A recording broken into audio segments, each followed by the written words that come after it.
This is the Avicenna Hospital. For a long time, it was called the Franco-Muslim Hospital, since the main entrance looks like a mosque. It was originally built for treating patients from North Africa. I used to go there every morning to work as an assistant professor in charge of the diabetes and obesity unit. The hospital is located in the northern suburb of Paris. It's an area where 90% of the population are immigrants, almost twice the national rate. There's a lot of poverty and social isolation. Here, the prevalence of diabetes is about 8%, whereas the national rate in France is 5.5%. The first of my 40 weekly patients was usually there at 9 o'clock sharp. One morning, I welcomed an Indian patient in her sari into my office. She was about 30 years old and had come to France the previous year so that her husband could find work. Instead of talking to me, she whispered her symptoms in her native language to her friend, who would then translate in French for me. Her family doctor had referred her because she had gained a lot of weight, 37 kilograms within 1 year. I must confess that in my brain, I was thinking that she might be someone with an incredibly high, rare pathology. I started asking the standard medical questions about her nutritional habits. While the translator kept translating, quickly it became obvious that there was no medical mystery. The woman was in fact amazed by the availability of food in the supermarket and had discovered a famous soda drink. She had immediately started to drink 1.5 liters of this famous soda drink. For those who do not know what that represents, this was the equivalent of an extra 260,000 kilocalories per year. That is enough calories to gain 37 kilos. One of the main consequences of obesity is type 2 diabetes, the most common form of diabetes. It is a disease that raises blood sugar. A key part of diabetes management is maintaining a healthy diet. Physical activity is another cornerstone of controlling diabetes, alongside with the medical treatment. Left undiagnosed or mismanaged, type 2 diabetes is responsible for coronary disease, stroke, kidney failure, dialysis, eye damage that can lead to blindness, diabetic foot, and lower limb amputations.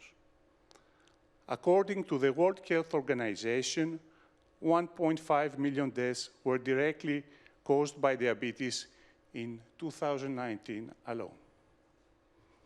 In 2019, I left the French national health system and joined SCOR. At that time, I didn't know what reinsurance was. Reinsurance is supposed to cover risks, but I discovered the paradox. If you want insurance, you need to be as riskless as possible. Sometimes it's very difficult and even impossible to seek people to get coverage unless they pay high premiums.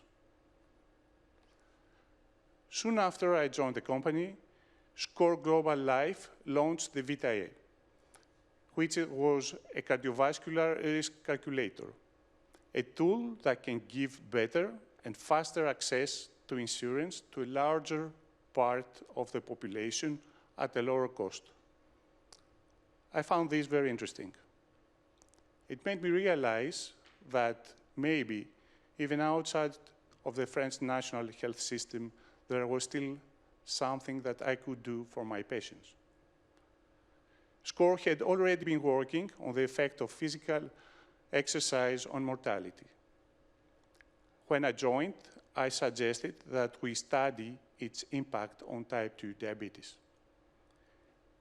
Patients with diabetes were until then considered to have moderate, high, or very high cardiovascular risk compared to the general population. We knew that high levels of daily physical exercise lower the risk of dying for type 2 diabetic patients.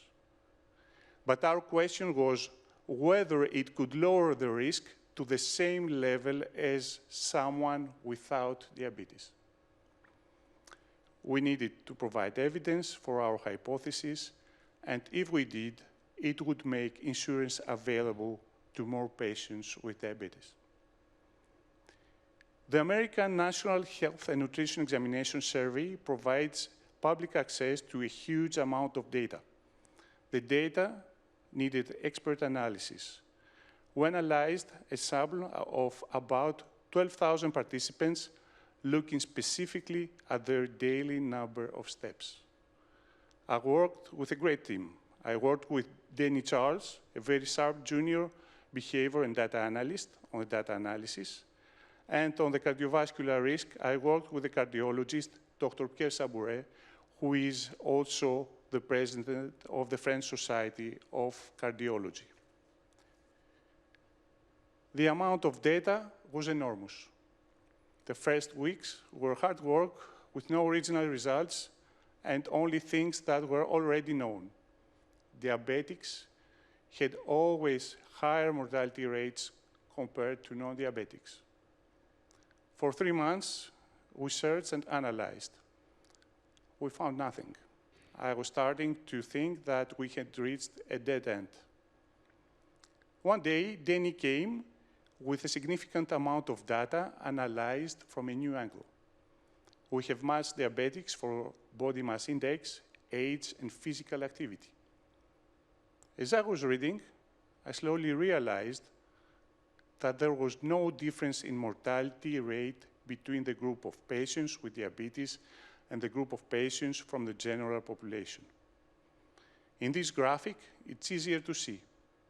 Vertically, you can see the survival probability, and horizontally, you can see the follow-up in months. As you can see, when you compare people walking at least 5,500 steps a day, the chance of survival is the same whether you have diabetes or not. In other words, patients with type 2 diabetes that were walking at least 5,500 steps a day did not have higher risk of death than anyone else.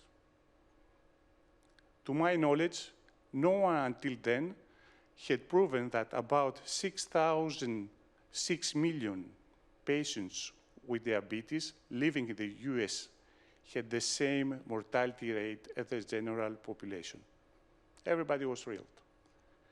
Our results were validated by a professor from Harvard University and the president of the American Society of Cardiology that participated in a publication in a well-known European journal. Dr. Sabouret proudly tweeted about that. These results provide evidence for the validity of our group approach and could make a difference in the insurance business. Our hypothesis was correct, and if the information is available, me and my team could propose fair pricing in SCOR's future project. Since then, another team in the US confirmed our results with a similar publication. There is still a lot of data to be analyzed in terms of obesity, nutrition, and the latest trends in mortality. The potential is huge.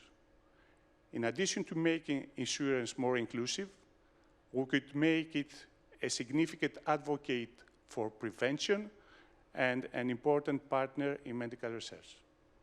Thank you very much.